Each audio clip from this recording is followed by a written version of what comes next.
po, matagal na po ako sa MVP Group, no? Bago po ako na Media Quest Holdings, nasa Smart po ako. Ako po yung nag-lead ng wireless business. So, si Mel actually sent me a letter last December. He was saying na, kakantahan mo pa rin ako. Kakantahan mo pa rin ako, diba? Caroling, but at that time, baguhan po kami, we're a newbie in the industry when it comes to film production. I just set up a new company called Empress Ventures last year at sumubo kaming magpasok ng M3 sa Metro Manila Film Fest. So that is Gomborza, which is a partnership with Jescom. And we actually have a second film called Penduko, which is naman a partnership with a company called Epic. Right? Epic and Sari. Ang Epic po and Sari are joint venture companies with the lovely boss Vic Del Rosario. So, ang Media Press po, I will explain kasi si Mel nag-post sa Facebook. Ano daw? So, ang Media Press Holdings po is the media company, media arm of the MVP Group of Companies. Ito po ang may-ari sa TV5, sa Signal, sa number 1 news and public affairs radio station, which is 92.3 True FM. Kami rin po ay affiliated sa Philippine Star, Business World. So medyo malaki po, no? Pero because holdings, wala masyadong nakakakilala. Now, the company Empress Ventures, I set it up last year para magkaroon kami ng vehicle for film investments, live events. So yung first live event po namin was actually the Sarah Geronimo concert last year. We were a small-time investor there, and then we will have our first live event fan meet this February 17, right, Joy, at the Araneta Coliseum with Park Yung-6. So it is really a vehicle for us to test the waters on the other content spaces outside of TV, pay TV, at print, at radyo. Yun. So, hindi na tuloy last year. So sabi mo kay Mel, ano na lang, pagpasok ng bagong taon, let's have a post-Christmas, post-New Year, Thanksgiving. Mel is my friend on Facebook, so I see how he pushes, support for the films that we did. Thank you very much. And I wanted all of you to know us. I wanted all of you to know the people behind the organization that I lead. So I am the head, I am the president and CEO. Shena Olaso, Ate Shena actually heads my content and special projects. So pag hindi ko po kaya, diretso kay Shena. And then we have Jeff. Jeff is actually the distribution head for everything that we produce. There he is. And very soon, can I announce it already? Very soon, you will hear of this organization called MQ Artist Management, Artist Agency.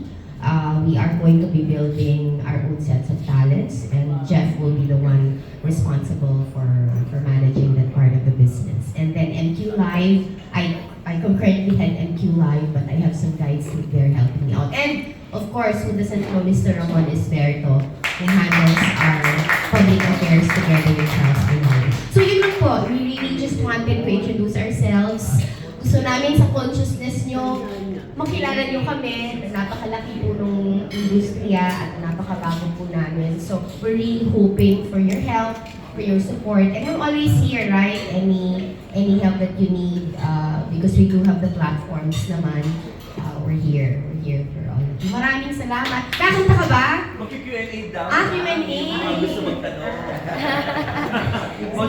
Miss Jane, and congratulations. Yung tanong ko lang kasi sa banggit niyo that you'll be developing your own talents. Kung pwede niyo lang ikwento, ano po, magkakaroon po ba kayo ng audition or TV talent search for new stars like sa ibang stations? We are going to have our own auditions, pero i-calibrate natin siya ng mabuti para maayos at orderly siya. We have a vision for MQAA, MQ Artist Agency, and we want to make sure that we have deliberate efforts to make sure that we are able to discover and really come up with a good set of talents in the future. So We will be mounting a major audition. I've done already some go-sees with some established agencies for partner management. But we will definitely have our own set of talents. Will you announce po? We will do a major launch as soon as we have all these talents on board. And we will introduce MQAA properly to the public and of course to you But first. certain condition, We will definitely make announcements. We have our different platforms, so maybe in the next couple of weeks you'll hear something already that will be announced when we do our auditions. Follow-up lang po, yung audition niyo po ba is in the form of a reality TV show like Starstruck or Not necessarily, but we are working with Shena and the content team on how we can actually have at least a show or two to help discover new talents also, because we realize that's a tried and tested formula in discovering new talents, no? Pero we'll have something similar and we'll see what is best. But we will have different ways to discover new talents. One of them is that. Thank you, congratulations po. Itbulaga.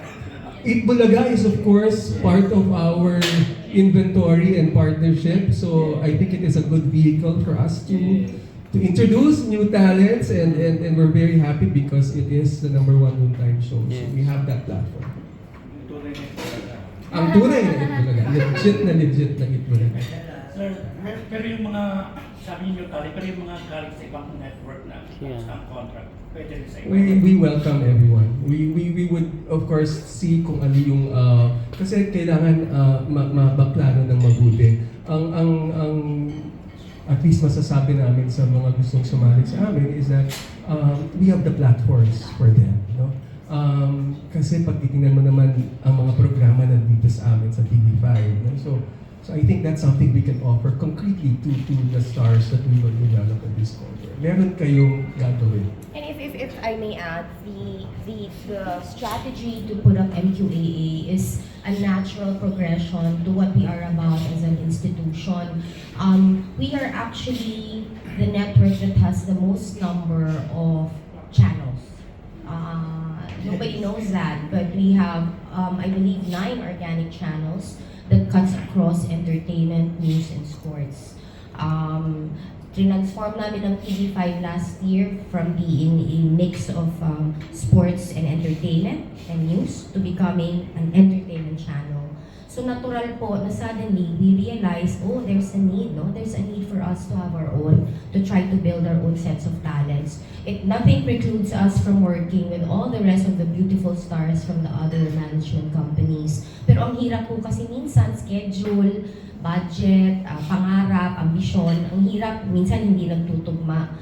So we felt that kailangan na ang dami nating channel, not just TV5, sa amin po ang Sari-Sari channel, sa amin po ang Buko, which is a comedy channel, we have a partnership with ABT, Sari-Sari is a partnership with Viva.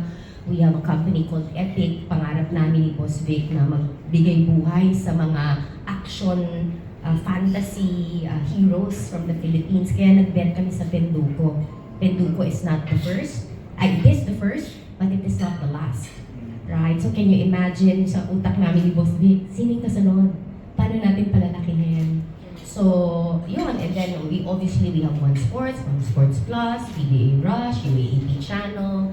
You know that we did have a block time agreement with CNN Philippines already, so there's an opportunity for that. So, ang daming plataforma, traditional platforms pa lang yun Hindi pa natin pinag-uusapan yung Pilipinas Live, hindi pa natin pinag-uusapan yung TVJ as a major variety show that we also partly own together with TVJ. So, lumalaki yung opportunity. So, tama na mag-discovery kami ng sariling talents namin. Ms. Jean, speaking of TVJ, gusto lang namin malaman yung reaction nyo sa pagkakapanalo ng case. Alam mo, personally involved ako dun sa mga discussions and nakikita ko yung pain nila since as early as May, June last year. Ang hirap ng pinagdaanan nila, di ba? So it was always in my prayers na sana makuha. I mean, it's really truly my belief that you cannot separate Eat Bulaga, the brand, Eat Bulaga, the trademark. And you cannot separate the essence of that from TVJ, right?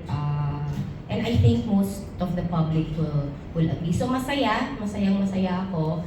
I'm not sure if I can share. I cannot share yet, okay? But sorry. But there will be big things coming very, very soon. But as a family, as TVJ Productions Inc., we're very, very happy and we're very thankful to the Lord na natapos yung kalbaryo, diba? Kasi masakit. Paano po, kumusta pa ang show ngayon? Mataas na mataas pa rin, just like before, yung rating na yung Yes, I believe nag-slight increase because of that. More than actually the ratings, I always tell people, kasi may makikita kang mga post sa Facebook o sa araw na ito, na natalo, di ba? That's not how I look at what we have in the companies. Sa akin marathon it's not a sprint, right? Sa buhay, hindi naman palaging nasa taas, minsan bumabagsak ka. Ang importante, pagkatapos ng race, pagdating mo sa finish line, number 1 ka. So that's how I look at it. And with respect to Itbulaga, I'm happy to say that, maybe 4 days, 5 days in 2023, but otherwise, 90-95% of the time, people still prefer to watch us. And our commitment is we will continue to improve it, di ba? Kaya may nakikita kayong mga bagong mukha, bagong segment, di ba? Napakagaling po ng team ni Tito Vic and Joey sa Itbulaga. I have never worked with a team as good as them. Minsan 10 p.m., 11 p.m. ng gabi, makakuha kami ng text. I mean, my God, di ba? Kasi meron silang show na sugod bahay, gusto nila maganda yung signal in that area. Can you imagine at 10, 11 in the evening telling us, please increase the signal, the 5G signal in this, because tomorrow we're going to have a show. Saan ka nakakita ng gano'n? Hindi lang 10, 11 ng gabi, weekend pa, di ba? Weekend nila gagawin sa amin. So kami, ang dugo ko po, telco talaga ako. Galaw tayo lahat. Kung gumagalaw sila, galaw tayo lahat. Because it's for the public, diba? It's for the viewers. And, speaking of yung signal mo, ma'am, kasi yun daw isa sa mga problema ng TV5. Ano po update? Na-increase na po ba? We've actually invested in a lot of towers and transmission systems in 2023. We have around 3 to 5 more areas that we want to target. We're very, very good with our coverage on digital. We are, in fact, equal with our closest competitor, right? The struggle with analog investment really is that there is a move to transition from analog to digital. I'm sure you all know that, right? In fact, there was supposed to be an analog shut-off last year, which didn't happen. So we really need to calibrate our investment in analog. At saka, wala na pong nabibiling equipment na analog ngayon. So even if we want to expand our analog presence, hirap na hirap kaming makahanap ng analog equipment kasi hindi na siya nila-manufacture. But in fairness, Miss Jane, nung una nanonood ako ng Batang Quiapo sa TV5, medyo malabo. Tapos nung lately, nanonood ako, luminaw na siya, Miss Jane. Pero mag-digital ka na. Digital. Bibigyan kita ng kahon. Sige. Bibigyan ko lahat kayo ng kahon. Yeah, so we have a box, we have a DTT box, just in case you don't know, it's called Sulit TV. Right, Sulit TV. So ano lang yon? You just plug and play, walang monthly. Ang sinisa na lang, ang intriga lang. Kasi the last time na sa Itbulaga, nag-guest si Sharon Cuneta.